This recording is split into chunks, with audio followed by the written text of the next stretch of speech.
নৈহাটির জনপ্রিয় মা কালীকে কেন বড় মা নামে ডাকা হয় জানেন?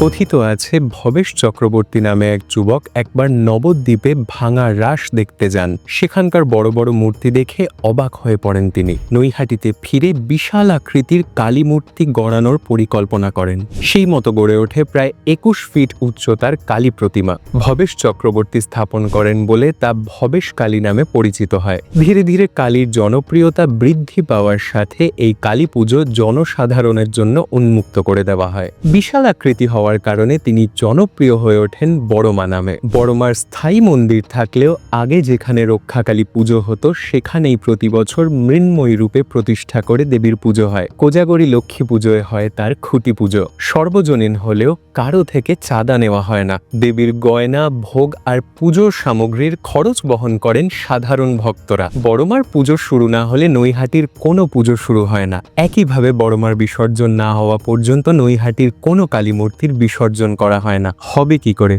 তিনি যে সবার বড় মা।